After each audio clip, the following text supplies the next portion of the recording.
বউকে আমরা এখন বর্তমানে কাজের মহিলা হিসেবেই দেখি। এটা হচ্ছে চিরবাস্তব কথা। বিয়ে করে নিয়ে এসে অনেক সংসারে বউ স্বামীর খেয়াল রাখছে, শ্বশুরের খেয়াল রাখছে, শাশুড়ির খেয়াল রাখতে হচ্ছে, ইভেন দেবরের খেয়াল রাখতে হচ্ছে, অ্যাট দ্য সেম টাইম ননদের খেয়াল রাখতে হবে। সবার কাজ নাকি তাকে একাই করতে হবে।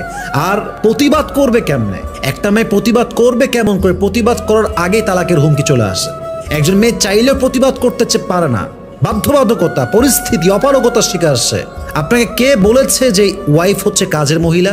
আপনাকে কে কনসেপ্ট দিয়েছে? আপনি বলেন যে ইসলামের অমুক জায়গায় আছে বউকে বিয়ে করবেন জাস্ট বাপ মার খেদমতের জন্য। আপনি আমাকে দেখান না কোথায় আছে কথাটা। বরং তাকে বিয়ে করে আপনি একটা সেফটি লাইফ ইনশিওর করবেন, একটা পিসফুল লাইফ ইনশিওর করবেন। যদি আপনি তাকে বিয়ে করে নিয়ে এসে তার জীবনটা আগের চাইতে আরও বেশি জাহান্নাম হয়ে যায়, তবে তার বিয়ে করার দরকারটা কি? বাপের বাসায় সে ভালো ছিল, কি দরকার ছিল তার বিয়ে করার এই জাহান্নামে আসার জন্য?